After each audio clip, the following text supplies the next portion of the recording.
Ata ite. O oblanye ya fambuadie. Na ma fanchi.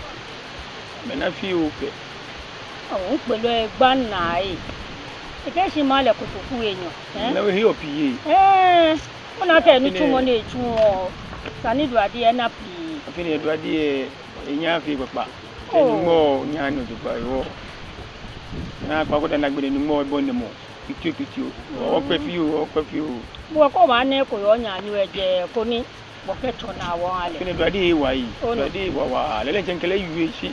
E ka mo na me na fa ama me pe lo ko me ni jo ka so gbe na me ba me ke ha me. Yani ani na wo kala yu ke ba na ke shi. Ke fi e ko ba ke ba wa ni bi ko. Ja ke le no ni yo ambo na twi.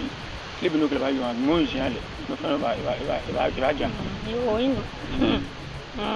Ata ite. Ka fe ke nga ke bile. O hwe ame etu emi.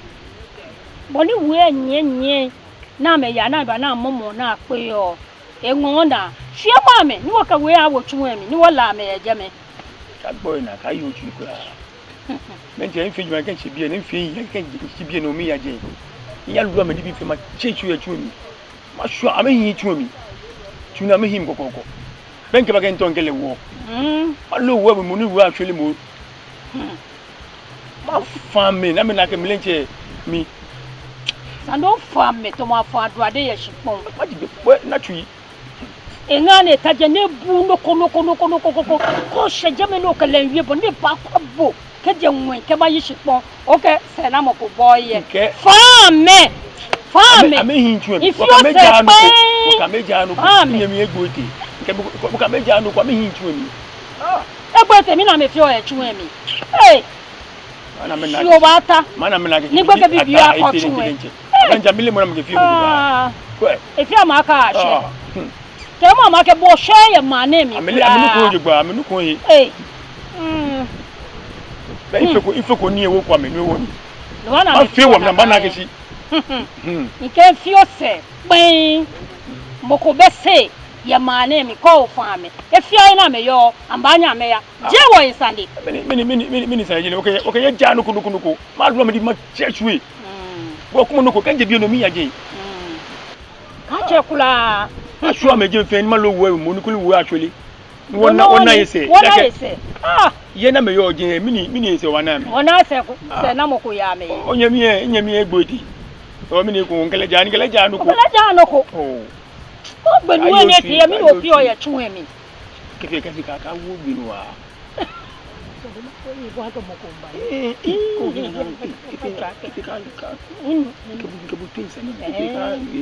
kan je bi ma je me inu bo mo den wa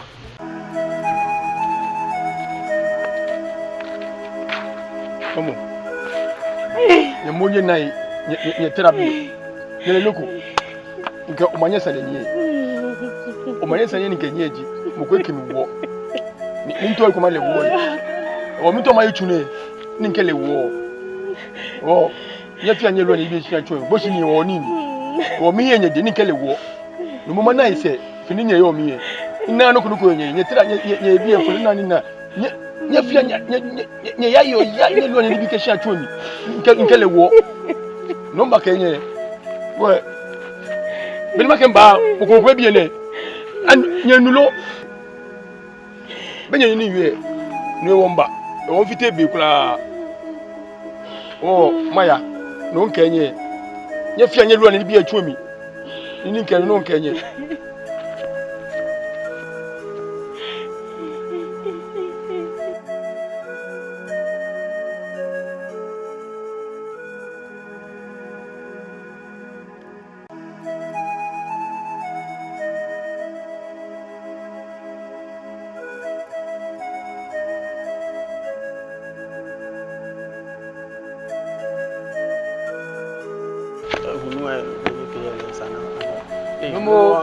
Ngabwe onye tawo ntumpi ne buni ne tawo ekonye baatu numu wa wonu tuma ke wo kwekwe jejeme no yo hie njeje jejeme o tasulo o ko wa ta bi ene mi no fe bi e be che ke ba ke o tasulo egbe bla ese shu enyami ehun na ye tun emi yen o so ba bata bi e mo mi ke iche ma kenche ya no akoche ma kenche sho chegbe ye kula ona ni kwa ma ye ba so bata nke to ne ba tu hin ma bo wa na ke tu eto to ne ba tu hin ma bo na mo le na ni kwa fa le ke le ba ko ma kenche so mo le be fio o te su be yo he bo tu le yen ke yen de yen do e ba wa mo ke asian bo wa ba wi ngwa mo ke ya o ba da lo ba na de lo mu ni mi ma da o la ke ne ke da no ba yin iche ma kele wa ko ke su iche ma kele o te sulo o ye le pa fa ke yen ko le du mo si tamo afuche ni ndo emi asusu ya ke shu o pa fi onu gbo o te ni bele ma kele o te ni bele ma kele bo ke je shan ko ke to a lo bi ani ke to ba tu a bi ani numo le ye pa be ya ke ni numo le ye pa fa ma kenche mele no le yo ma kenche iche ma kele o ba ni iche ma kele no kele yen ku mo eno do gba ma kenche ko be le yan ko be ke etu e de ja no e ba wa mo se asia ko be le yan o ku onu pa ke ni yan o se o ma kenche le yo le ma kenche ma kenche e ba na wa ma kenche ma kenche Ataboy. Nke wo na mi bi be je nuko. Si. Sande ko mi to ni ka ba fun yin. Ene sande leke. Inye mi egbele. Imbo temi a unna ke. Yin aji mo ni gbele. Soa. Me no yo. Me ni musu sande ne. Oke nga fe mi ni. Yin aji mo ni gbele. Te fe ton ya na. Chomo ye ya ona ka mi akesi yin aji mo ni gbele. Ke bu nuko malaka bo. Nchomo yin chobo le mi omo. Nchomo yin na ke. Aka yin aji mo ni gbele. Ewo te wa ba fe den. O mi en fe yin ake yin asua me ye shin ami ye.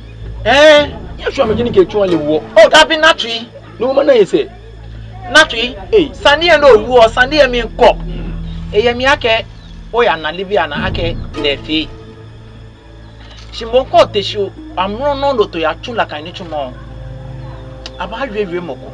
Iwo ene je moko me sande ni. Noko ni ebaleken ayata wo mi. Iwo aba tawo amese. Bona ke won wo se ke ka te aya bini na kwa keshi. Gbele e enine yemi lo. Onyo hwele lakan. Iwo na chi.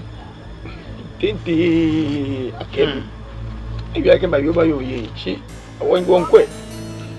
Na chi eda ke gbonu elenje afunkole. Iwo na chi onu. O ko ye nu. Na chi. Mapo moden. Mani wokunu pa na le. Akeshi ni eni egbagbeke ya ni. Te fi otin oko ifata lo yo. No sun lele kini egbone yawo. Sun lo akele yin sian. Sande na wa. Ko ke sun lo yin sian aba pule sian fe. O fo nu pa iwo mu. No wi na ka matu ni da ke mi lenje ni tachi ke na de ko ne ka kwa na yin e patan wala yin. Da ke jumo be mo ko mi chu. No ba ne ba ko ni wo ko bi ma fi ni. Yo inu matu ni da ke obla yo fi oko ni ana keje la kan gbon sile. O pa ko pa lo. Wo ba nye ke pampa mi ni aye. Wa na tu fi o ya Mi no ni aye. ye ne hwe no hwe. O si on bla yi. Mama ko ya kashi no wo na. Wa na de je chali yo. Iwo kan ko ben kashi no ko fe mi e te ma fe ten. No hwe wa na tu o fe a on bi na se ama mi no. Ama mi fi fi o. De ken bi enye le fe mo ko wa shi anyenye ba gonle. Me ko me po gon lo mo. Ko che gbo ke wa na. E so ye no ba na ke no ko ye je. Ma big bebo. Yo ke yen mo juno. Agbene wo ke. Ifi ke kunya tu ami no yi. Nko na chu. Na kan mo. Yo ko ye nu. Onu. Na chu oba ta ona oba na. Wo pe le ke san le ja ke ni ni ye jo ke ye mi ko shi mo e njemlan ke bu. Mi se ye sa mi. Mi ke shika efe gboshini. Mapo mode mata obla ya bi ye. Ni ke kwa me na man ma fe fun. Onu. No fi no ko bi. Yo. Mapo mode ma bo ku nu pa ma ne. Na che na kwe. Keje na kan te aba fe ten agbe cafe. Shimi ya ni ya mi ni fun e. Iya so me se anu yi. Oh, natui. E mi la kan mo. Sa ke wata una. Ni wo de nche wo kan na sande. Onu. Sande je ni. Sa ke wata una. onyo ya fon sani anga moko no akeshi egbe moko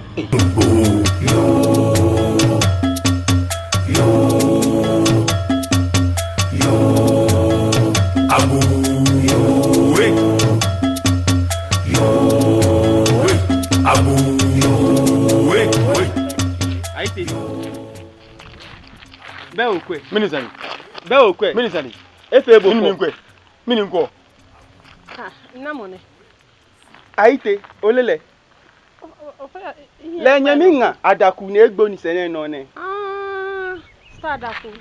no mo singo ya mini wa fi kendi mo jo Le Kenya ya gba adaku na ajole. kendi mo mini wa fi Deke onami kele domo si ya chotishi tu mini ya akokoshi bona akoshi eke afa echofa ha miskani ya kwale oba domo so ke mi yese ani mi male bo kele dumoshi ni bola ko male Bẹ́ẹ̀ni wo enye anye yoko. ekele dumoshi Oh, ni ken kele domo shi be mi neba mi ji mi neba oboko okun afo no kele dumoshi okun ma ke mi neba ko kran fo ni kele domo shi be mi yese alo no ba no membu eno anu kwale ni Oh, mpa fe na kai. Bia ne na kan ni ebedon. Wo ye po wo pa na kan ni efe mo. Tese bufa ami owule kagmelegbe ni ke ma ngami ba dumoshi ko la ko mo mi jogba etulengbe Engaji mi enye yawo yoko kuro salo okay yoko kuro dumoshi no ko kwa mi ba anya yawo yoko nyen gbogbo wa ngbe mi wa ni fi ko kwa mi ba anya yawo yoko kefe ka fe na ko nga ni inga ni kenye ina ba na kuleda no ko nga nye fi ehi nye fi ma mi le ehi nyama nye bo kefe ka fe na kan kefe nye ka fe yo ni fe no fe yo wo ye po work pa fe wo shi le nu ya e bo mo de nta musu ine me fe taga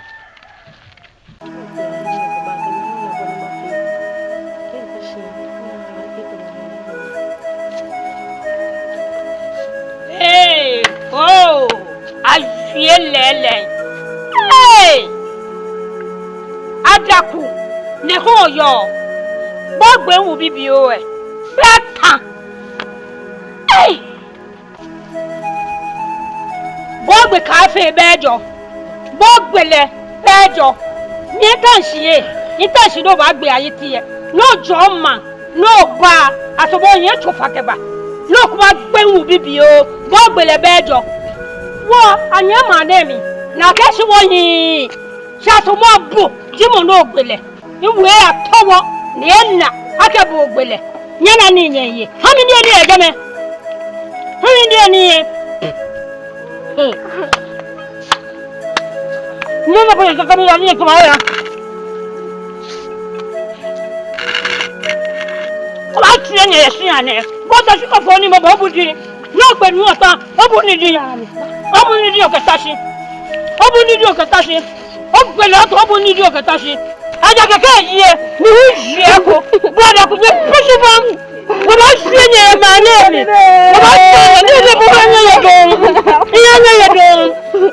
but I'm going to Japan. Mama, okay, Papa, you are Papa.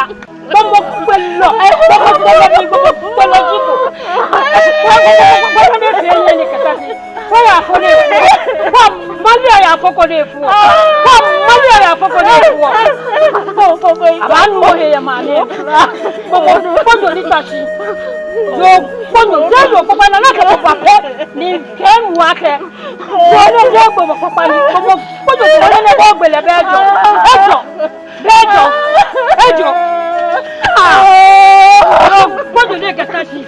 Oh, no, I go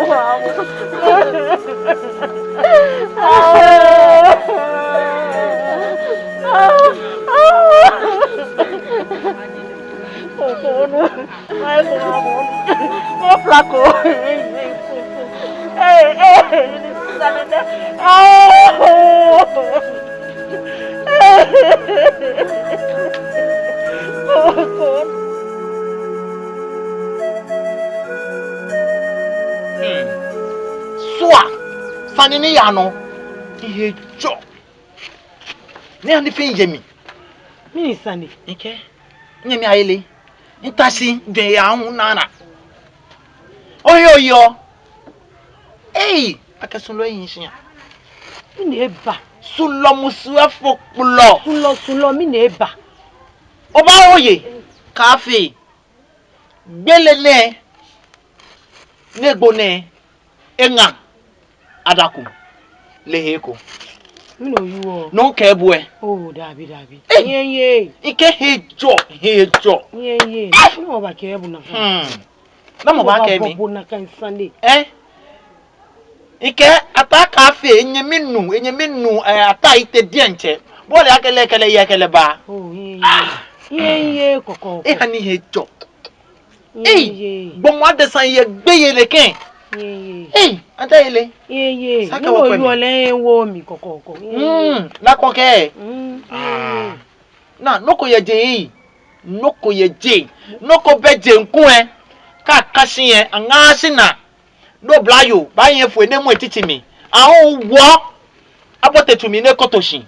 Akani noko yo je wo no hewon. Ke akasin e angasi na. Ni be na egbone. Ni na keke nga ke ebile Boy, me ba ko kontra me. Oh, jolly. Hello, jolly. Boy, le sumo boy. Isumo bocho. Emo yo. Bekene ba. Sina boeche. Onu. no mo travel. Sumo bo wa. Na mo ntra me eko. Oh, no mo travel be ni gbeke bi oyin mi so lolo. Oh, me no you anta ile. Ikwe ma yin ose. Oda. Be no gboketa si na ngbe ko bo ya yin.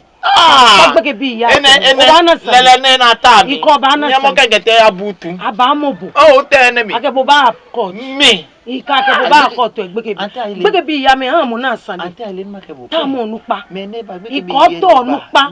Ba no lo fi o no fi eyin. Ta mo nupa. Ona me bi so ma me sta na me to. Iye mi bo sumo oni manu san ko na ba ka ke anyin ko to ke nibi. Ta mo nupa. Yo inu si mo mi ta ma ke ba ke onupa ye. Iko ta onupa. Yo ante ile na chi ni ma wi. Nta onupa na me da me she ko awu ame ko bo ogbo afatai. Si gbeke bi ye na me jeje no. Ami yen langmon bro for ke fresh. Ko mo ne me ame abo langmon no fi ofron. No da ko be wale no kasi. Gbeke bi o ba yen to e. O ba yen oni abo. E ba yen ko owo mi. O ta mo ni yen fan. Ante ile. No you na kan. Pia no pa ye ko be wala me nyon ni no amewo. Gbeke bi ame YouTube.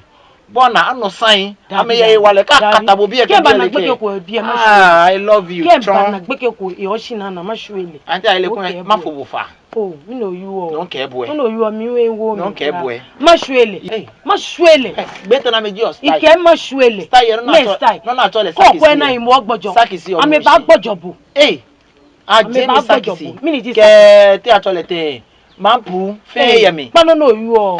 Ika me ba gbebo, am ba. No ni gbe o mi fe fe. Am me ba plabo. Am me ba me shia mi putu mi. Okay boy. Tashi. Ke ba na mo je ma na gboku. Ni okay aite nya fata nya bi ni boni je o ba nana. Mi le na bi oni ye. Nke ata ite ye. Bo le le keje gbe ke bi asin. Ele no fi anu. Enete na ya bi ye. Aka ya ye konkon ni nya bi. Na no kwali ni yo mi.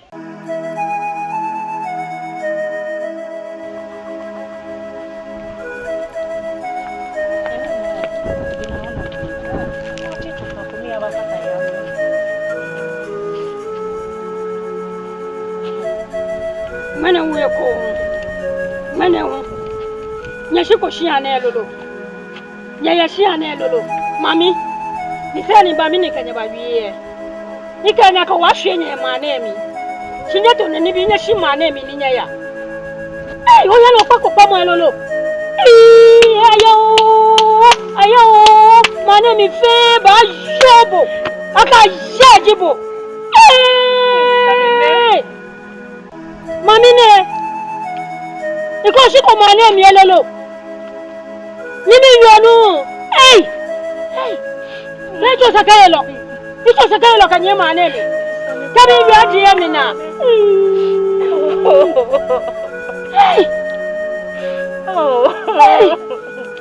wa mini kwa mi e ma kwa hi mama le bi ane Baby bi ono ko tashi no jo e no nye twa ye le pe me ma na mi ne o ko lu ko e kura mo ba hwie nye mi ka nye nene ka shi wo nye twa nya ni bi nye shi ma na mi ni ya ante afole minister na eba Imaele nakasoe. Kapua nini sana eba?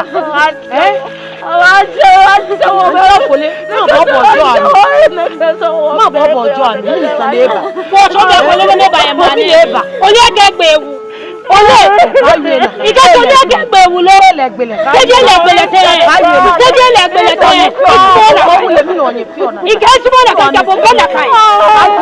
Afe ni koyin. Isumo na kai. Afe ni koyin. Onu na ba. Afe ni koyin. Isumo na kai. Isumo na kai. Bo ko mo koju e ko. Ile ko mo koju ko ya na o. O fe jempa. No do mama ni ni ho ko ko. Ada kana ke ko je bo.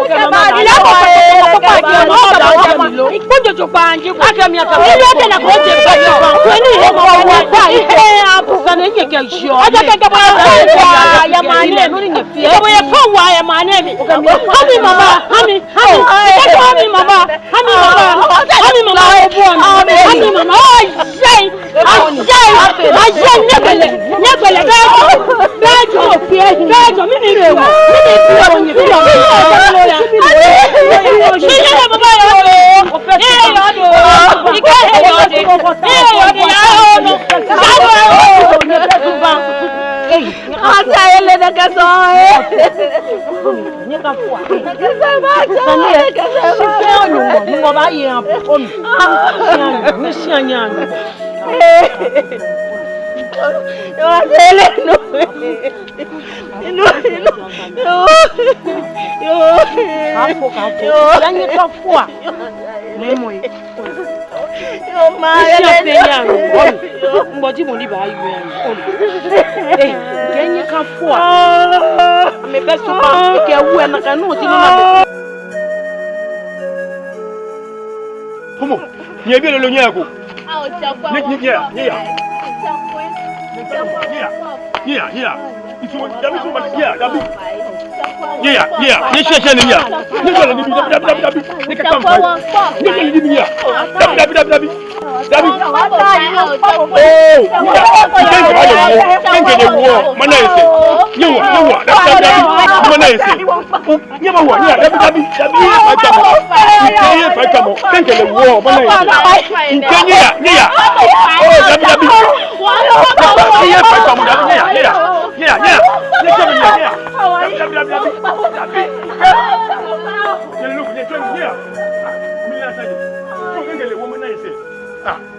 Yeah.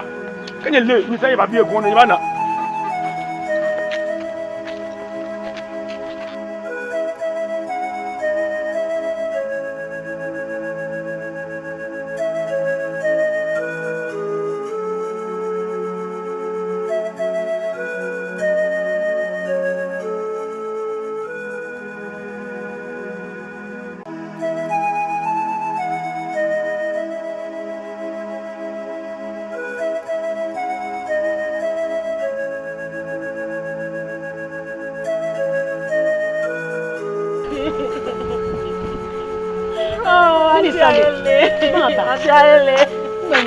Awata ite shewo e nya ke mini awata ite shewo akeke tun e ba le wo e shewo ko ni menye ya mini we mo nyen yo tun e mi shewo mini we mo nyen yo mini e safe mo ni akeke tun e ba le wo inga ba le wo e se na mo fe wo mini we ma yo nípa ya fún mi na ti nípa ya ma ba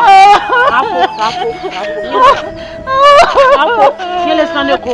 Nachu. Nye ya tabo, ye ya tabo. No mo bo fa ne. Ye ajeme. Nye kala ke, ike. Ye ne nye ba, ibe eko ni awo. E won nye bo amode nye shaje. Ne tawo eko ani nye wo. Mi wo na pajala no mo ba jeme. Mi we ma yo ne.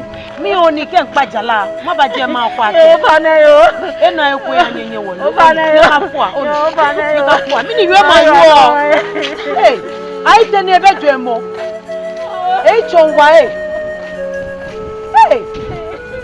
onye mi epo mobo no shu ami o shwe ke nga ke dile mi le wo hey shan pa jala ma je mi ni yo ma yo mi fún ani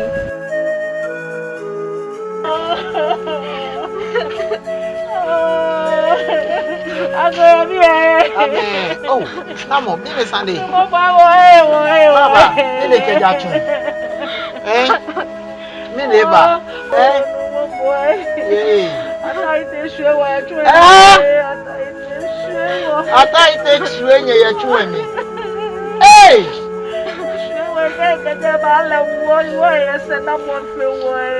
Eke chwe ya le wo ni nye ingbe nye ya kan.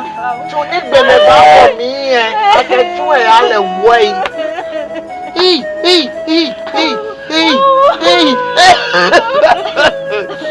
No ko ye je.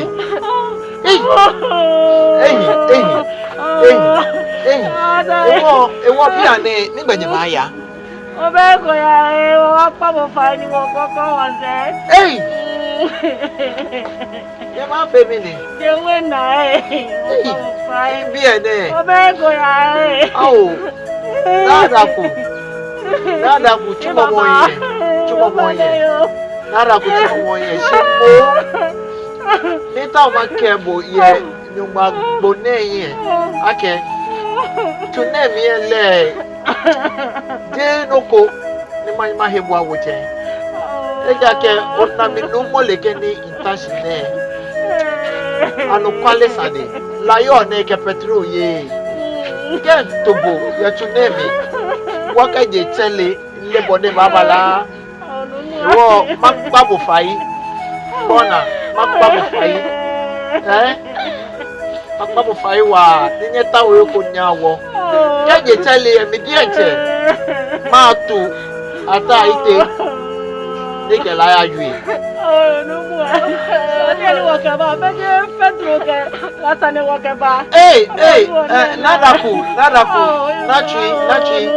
Komo beni tasi chon ke tasi ne. Komo. Kana mi numbo. Tete yo ne egbo kele. Ewo ke la ke Pedro eje ni o ya selela. Obla yo no da bo si chon ne ko bo te tune mi. Wọ́n bẹ̀rẹ̀ jẹ bá tẹ́lẹ̀ ẹ bọ́ọ̀lì jẹ́ lásàdé méjọ́nù kẹyọ sọ́mọ̀ sàdé ekòlẹ́kẹ̀ nǹkan tútù ààbò ẹ̀ sẹ̀mí ẹ̀ yàtọ̀ òbí yìí ẹ̀wù kàbọ̀nà yìí àmàrà ló ẹ̀wù níta jẹ́ àwọn tó súnmọ́ ọ̀nù bọ́mọdé ló yá wọ́n kẹ́jẹ tẹ́lẹ̀ ẹ̀mí dé ẹ̀jẹ̀ máyà máa ní nàlẹ̀ ní kẹlẹ́ ayé ọ̀nù ẹ̀ṣẹ̀ṣẹ̀ alóyè àwòkúnú pàjẹ́ etawe ko abo ne akwa je onu eke nyumaya jekwa sadi na wa ibo okura fono ye ko bo be no shi oputumi no he ne mano ene tundra ena gba kanse ya ba ke wo kura fo inye ne machu ne akwa je onu ti ayo untwa mi.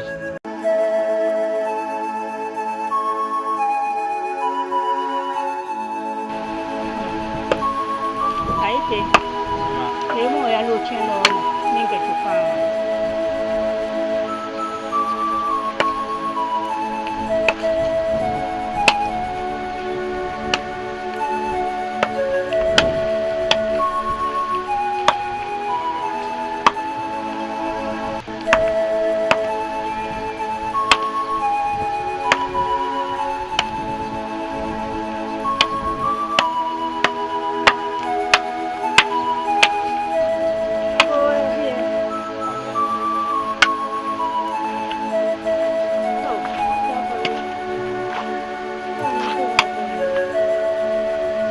Gawa kan bai wale. Min ya tawo ya biye.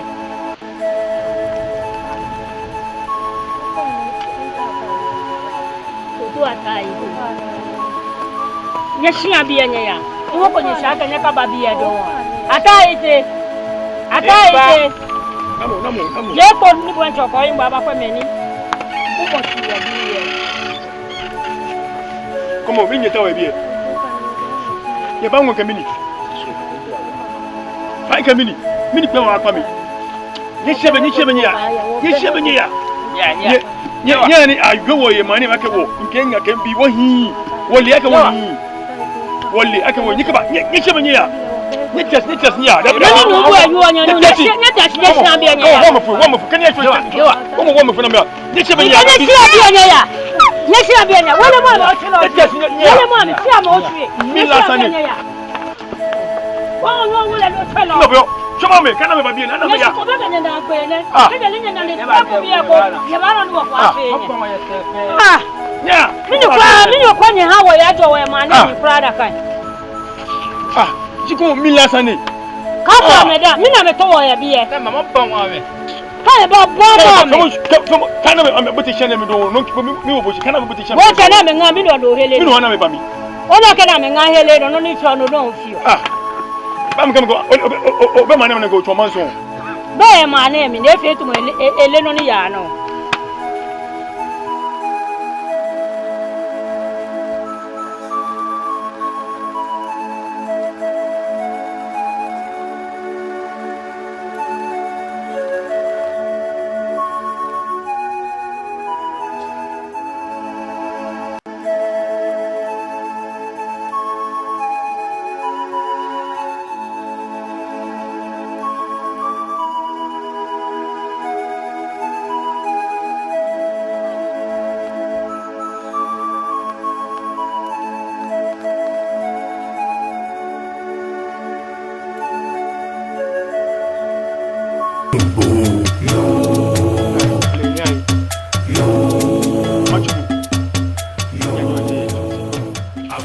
Kamala ke sani ni kelba yuye ato kan Ago e bi. kamala ke sani ni kelba yuye abu ame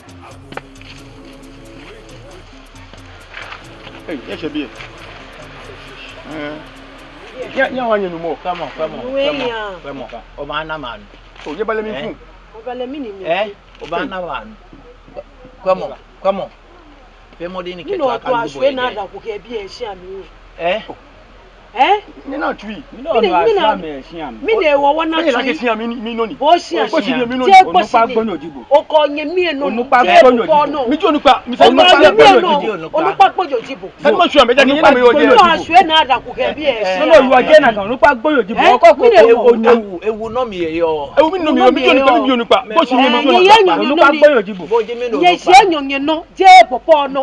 Mi no aswe. tu na me yo mi ina ese nko le wo Be yan ke ni. ke tu nko le wo e ja ke kenke le wo mo na ese ye na me yo je na me ese Wo ke gbo ma de sa no mo e hia. mi no yo wo Nyame atun o. wo ba twe le twe ngame atun o le wo O be suban. nye boni ni wo to O be suban. ani sale je ne Ana mi ni tui wo na tui. Wo na tui. o si ni Ke ba le wo. Mi je ka ba le wo. Peme ba ka mi na me wo. O fiese. O fiese do do fiese. Wo ke se blo ni. Onupa gboyo jile. Wo to Onupa gboyo jile. Ayi ti onupa gboyo jile. Onupa gboyo jile. Ni ofo ya chon. Mi ne wo ni many mo na me fishing am mo ame play ni bobi no bo play japade e e be bia na me tia wo no ni wo na me tia wo ni wo so no kwa fi ame tia wo na me tia wo bo pe bi mo no je nko mi jo nupa wo ni wo na kwa fi no joko mo no aite ya jibo we aite bu mo aite tulo jibo e yin ma bonya me aite bu mo aite pa no kwa shian alo mo ka ba le wo Nka wo no wo ni shian ba le wo ni bo ni wo to wo nko le ba chole aite ba chole Semu ni ko se le ka ni aite wo ni wo ni ma bi ni no wo ba bi wo ni ba yo le no you are jena kan Wo ku ni ka ite awe. Aite gbeyan e kon. Come on. Me no fi o. No fi o ma ni no na awe e ma mi e ba mi. Akonye mi egbele e. o le Ko. aite le wa yo tu aite le ko elegbele e ko Aite o ke mi ni. ibo ni ko wa yo tu e wa ma kele baba gbe E wo le lo su onye mi e. obi na ke onyame ma kele ba gbe be nyen wo ku me ginye nye le ke ko ina ke ba ngbe ba hin e wo wo le ya gbe wo tun mi an ga kwa ko kala mo tu ko ko ndi me hu ya Nya nye ni kala ma wo kiti ase gbe no na ta we ke wa chon be hin ye no. eh Wata ma ni na wo mi. ke la wi e wo ina wo nye ba bi ni no le gbe na be nyen gbe kan nyen ba nyen ya wo ya ene wo ba me ba nya gbe kan nyen ba wo nya ya o du mo ji Wo ba ya. wo ya Je bi e wo ya wo ba ya shi mo ko na san ni ye. No ke ba. Wo ba chon bo ake shi wo. mo ko ye san don Moko ye I test on don ya mane mi. Kena so ne ka bi le pe ko. Na you bi le on ke time. Ya ba ya ke bi le kafe. Yeah. Ashwe obu mo na. Be no tie wo ko Ko che ba na so ni. Bo we ko. Ni na ke ban ke bi le mi chule. Yeah. Ke ban ni ba. Yeah. Ni sani je le. Min la sani. Min ji min ya twa me je. Nke mo ko wi e nya me. Meji nya ba on. Min ji min ya twa me je. Eno ko ba na chi. Ona. Ngo fi ona kan no. Ona chone ka okay le wo. Actually. Ko won wo le je bro nya no ba mi eko. O le la kan o ka ma gbe bo no agbe na. O pa ile ke fe na kan. Ba fe fo mo vi o se. Bona. Je ke fi o fi o no pa. Ni ke sa no fi ye, ni ke sa no fi ye. Fi o no pa ni jo. Ni ke sa no fi ye. Bona. Bleu bona. Bleu. Akeke se santo de. O so ni de. Chi mi ji na mama me fi amba me fi o. Ko ko ni de mi pie ye ke fe ni ya ba fo. Ke fe so fi o. Onu. We o manana. Okay, wa. Ai te sun. Mana ka twa gbe ni ke jo ha o. Ai te sun lo. Ya ai to gbo ni mi O chem. Kan le wo eku. Ona. E chem su lo hu yi. ai to gbe ni mi. Ya ko kuma no o ya hini ba mi ni. Wo wa le eku. Ya no ba.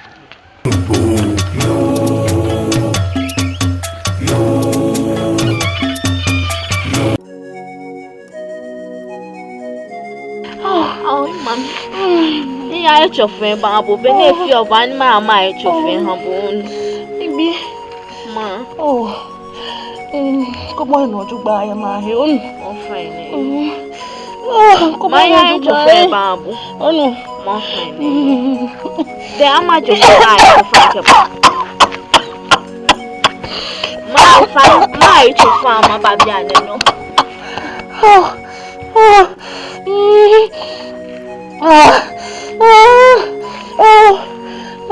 Bine au na mama shimbine ma au nchi.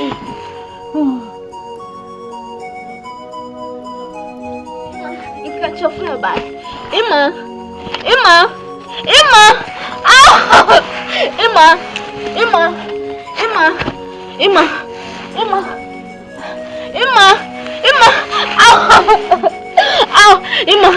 Ima, testing kachofe. Ima. Opa ba wani.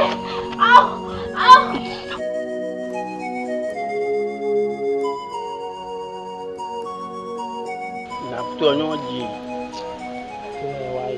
Ewa. Ya mo yan ba o na no no ti ache. Ore na le ba jo wa tan mo ko ngashu wa. Oyu e. Hey.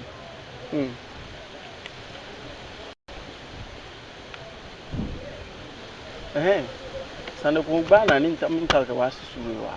Ni sa. Sajini no e ma mi ehin kura e ke ton papa yi. Akem ni fi. Oh. Isere no age mini ehwe enyemi ne wife e hia. Ora sajini ba sa ku. Wo akeke mene bi mene e aje mene wo se e ahwe mene e hia. Mi ba fi ona kan. Amale bola ke mane mi la fiti obo. Ko fi ni papa o fi fo wa ba fiti bu. Nibi ni be mi fi aba wi. Ka bo mo ko na abutu. No ni do mi kwa ja ke wife mene enyemi ne le no egbile. Wonu ko onyo o pana no kemi yu obe ka wi do mo. O chem no bata bi e ko no bata nda ke enti agbomo kwa lo mi. Oh, dabi ona nyanyo no njibo kenoko na kan ya no na ehi ne ken mu ke ache na kan abake mi hu fitai because bono nyo na din no mo efe ko na kan loku ko nyo cha ke wi mo kemi ka wi afa isan do mo mama touch ma ji am ni egba na sanu ma wi bona ni egba na ko nyo touch ni ko ma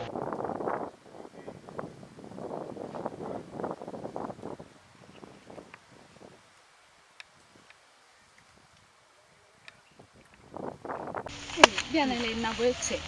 Yeye. Mutinte nkeno tumone ni ya. Yonti a hu ya ho nya hu ni se mba e ko ne. Ewai. Ewo yibi na ta ite wo ye ma. Bo ta ite sanu ya wo no ko hu. Mi ata ite ni oje ha ni selegbe ye po ye ma na mi. Ishi ata itegbe ye. No ba ho yake. Shuwane na enyemi na yo me. E ahwe ame me ken lewo. Na kan mbamba nu heye. E won teni ya bila ke gbomo adesa. Ke wo teno ni se na mo yo he. E ke mi aka wo se na mo ye wo e fi gbomo adesa. Se na mo. Na kan ji bene ke mi. Mi to kete bini e ke enyemi ka fe sane ni woku ya wie. Ne etile se no education wo. Na kan fio. Nkele hie pe pa ni yo maami. Nkele hie pe. Sane ke sane ba yue mu. O chi sen ye du na na egbe si. Nke je tofa na ele tu. Ko no ma fele ma. Mi to me tofa pa me nye mi ye ma ne ni. Fele ma ne. E wo kumo e no jogba. Eita ite suloni. Eita he pele. Suloni wa lenche suloni. Eita he pele okay suloni ake fo pa na. O ba je mba papa o gbo nya mi na hu na gbo hu ya hwe na ye tu mi. Na ka abaje nke no na fi ofen to anke nyimi elegbele. Oh no ni kan se e legbele no ni kan se be na ba ya na ba je po ne le no na egbele ka ya fi mo sisa wo fe wo ba na ni ba ya no wo fe wo ba na ni ba ya no e mini sa na o ko papa le kwa nya e no jogba mi mo le nye ka ba nyi ko papa le nche le popo ka ikele ho ikele kwa he no jogba e ka wa mesane mi no na he mi na fi o e fe mi na pe o che ni na egbo na esi nye ye nyo fe nye ba ko le pepepe o ko meto o ka he o tongole a kenu mo ni njo o bla nu njo o le e dan fe dake tani o ke o ba ke yo mo ni e dan fe fam e ye mobo o ti o mi pa ese papa ne no wo yo ke bia wo hu wo ba shinju ake to fa na me tu won ai te ha ni na ake atu to fa ye po na mi o shi bia ha mi shi ko ha mi to ba te ka mi fe kle ba fe ke kwente ite nu fla padi e fe na fe ne sile ese no egbe shin be mi wo ke sile mi hu e sani nya samale mi ke chile ke we kunu pa ehun akasa no gba sen ye du na na egbe shin sani nya samale afe na kan nye kala duwa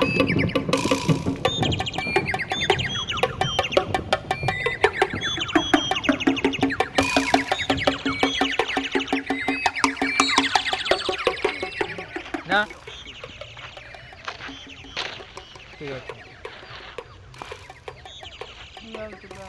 na ngwa ni asha kwani ko no ko ngba na wa mitan ka ba kin la boy film for wa ni smo bo o ga men ko film for wa ni smo o smo kana ni boy ka ngwe ko o ka je no bang mene o na mo ko ya o kwa mejuga mi na ni bi no fa no e fine be fe bofo be bofo bo ina ko papa la e ko yo mi o chela e ko yo mi je na kan o ma ke mi neba o je fe ma mi be bi e ona afo mi e bi e awo ngba e bi e ona fa ni ayo ma mi e ile ko papa ma ke bu kenke bo ba hie po o chewo mi ke bo yen ngbe ne ke bo yen wo ha na bo to tu emi o che ngbe ke me ne ba be wo ke me ne fe ne ke e kwe je o tu pen fo yo ji mi e oli o boy sane ni ke no fi che wa ke mi smo ba lo nche no ba wi ne no bedo o che ni ndi na efe mo fo na che le po na gbenya mi ni le po na egbele mo fe amo e na ama ke ba ishi ma ke boloko me na fe o skulu o kin ka ko na mi no che mi ona e ba over e ba fe mi ba over o che onu papo na nchepo je tupenfo yo ji mi a oni bo no fe bibi o ka du mo hie kani o ka wo nche na ni USA ni jipo oni nonsense bona ora no ya o bo mo je ya o next time ya nya mo ko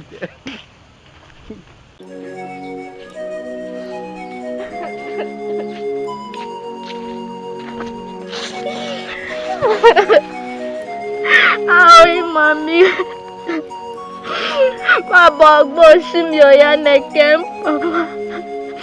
Ya ni ni efe mo boy.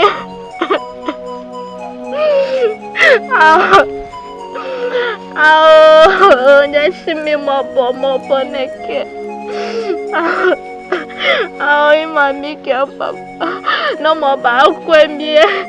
No more back with me. In by my eye, you come.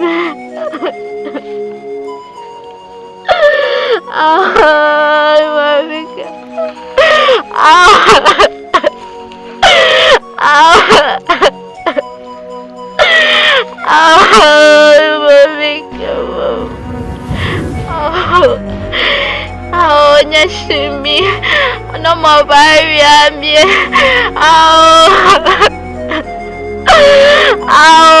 nyashimi no more bakweno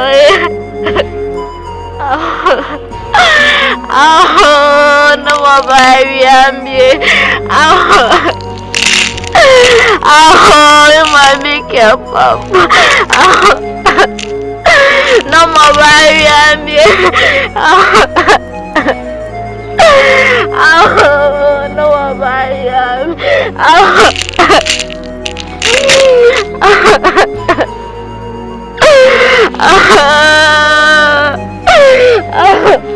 Ingba Maya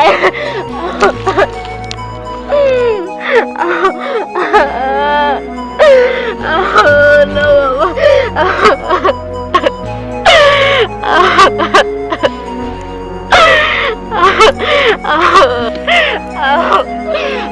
mami belai tuan ek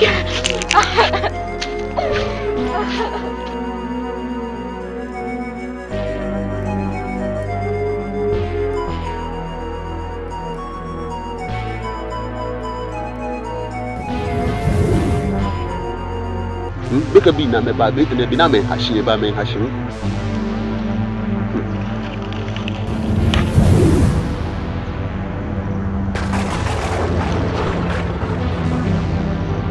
Bino tawe bi. Beka bi ni ne ba be ni ne hahye bino tawe bi. Babo do hanya mi le to fa le ke ba gbe. Mene isi fodo. Ai. Oye do. Dunga. Ah.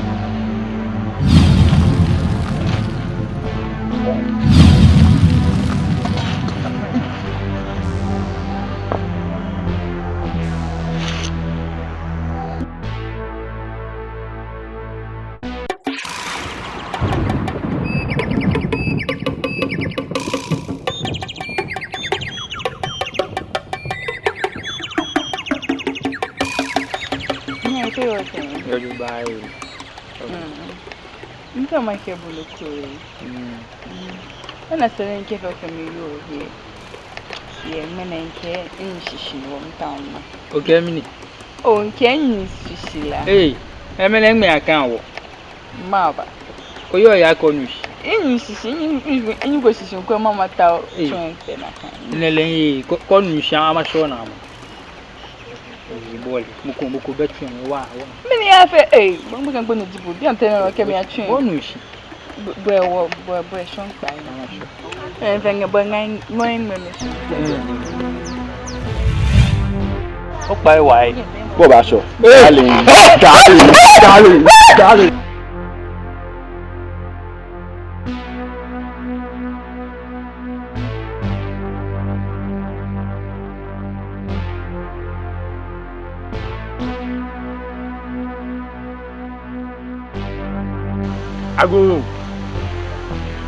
Ago, Dunga Benjamin. Ago, Dunga.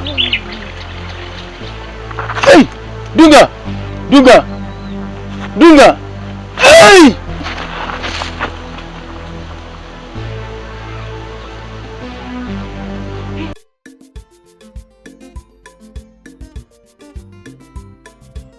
Oh, I'm going to tell Kusha.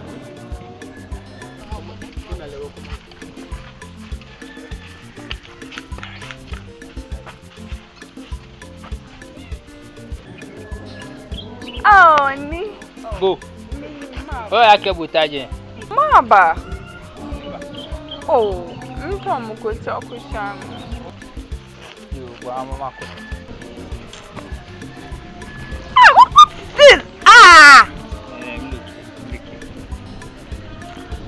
some go at Chalcosia. Cash be much young. So much young.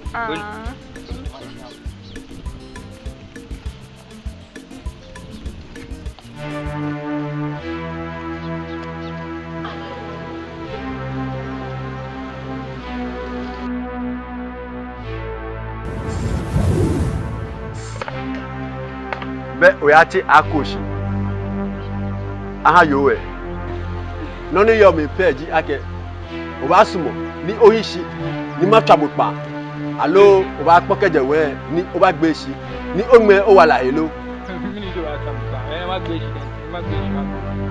oba gbeshi logbo bebe mo simo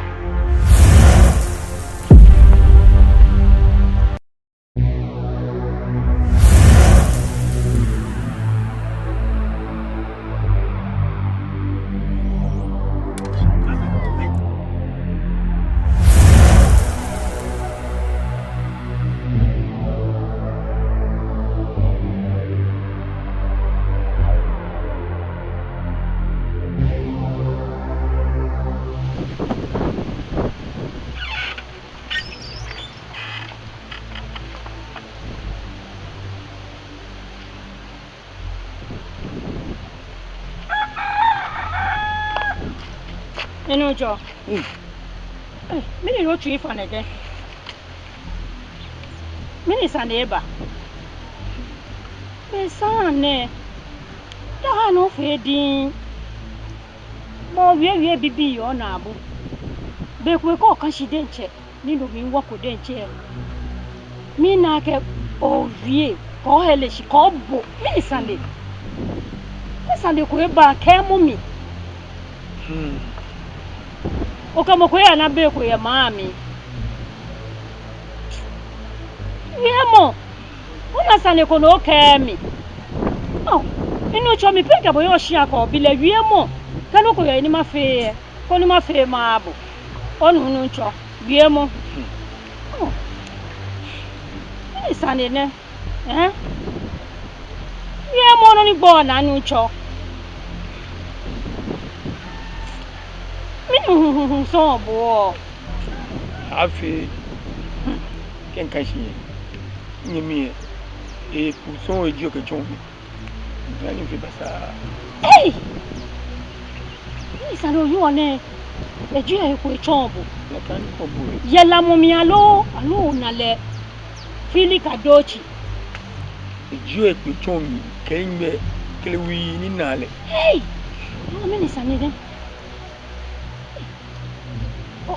Onye mi ene gbo na ti gbo yin aje mi de tu ofo wa le ko eh sanine le na wa e sandi e da fe wo e wo bi ane to tu o wa fe te o mi atroma ni ma fi we ne da no jon eh sanine le sane wulu denche sani wo ko ni wo fe le loko wo fe loko oja ke jemu bibi ne ko ko na yi lo ai le shie e che la wulu e abu be mi no ni ma ke bu peji o ba na twi no jie jemu ne ke jobi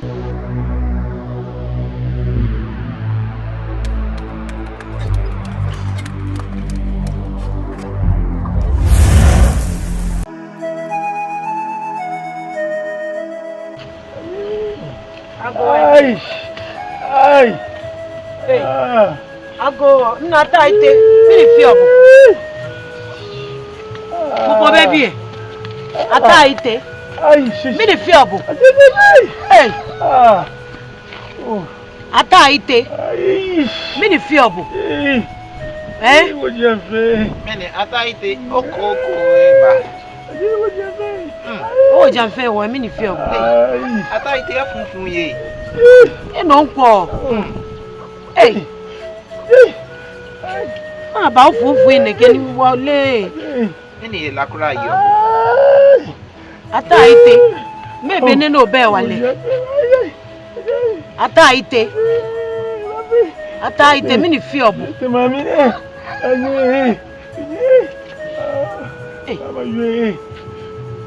Ata boy. Oba we mi ni. Mi ni fe o le le ba we.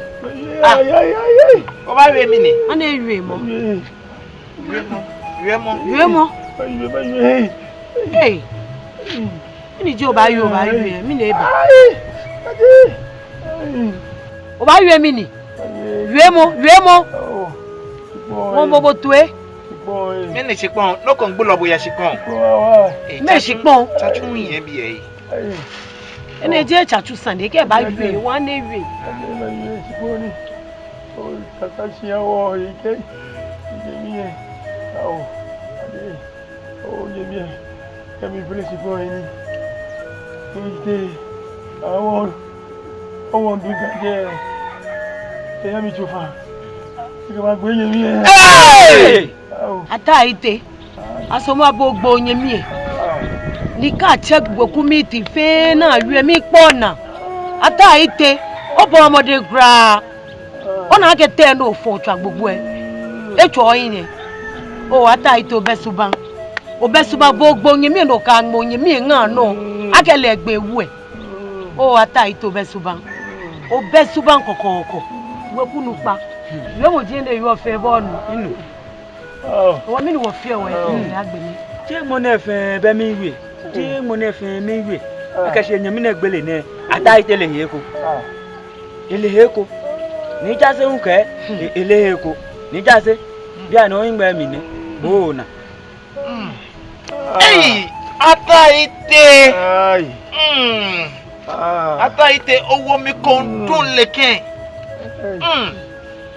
wo mi kondun leken kete na kan ko pata yin gbo ya na teme ye gbo hin aje ata ite oba gba anu no papa nje mansemba oba kemi ake na da ku gbewu asuma je na kan na wole fui bona fe no nyoke juwe ale woi o baba mi ko why ne pode je e ba sigmene ne yo na ka ko bako ata ite sulo club suefo o Pablo ono nyomo wo nyuma wobo nyomo awiye lo ne yen klante aite gbe mo gbe lo sulo aite sulo gbo ya aite benke nye ata aite keje me na fole ke bashiko nenu bro ne point of fan bibi anonyemo echucho fan weda mene kwano ni efe pata enyemi ehin kente si e akeke sika ayafe gbosini mi kesike fe gbosini lai abeje manna he wo mi se eja ke moko no ye to mi no blai ya mi mana ata ite mi ne vie ata ite ni fi onu ata ite ata ite ote aite oito wa o gboye mi ne mo bo aite mo tabo pa na lo ya gbo yan ade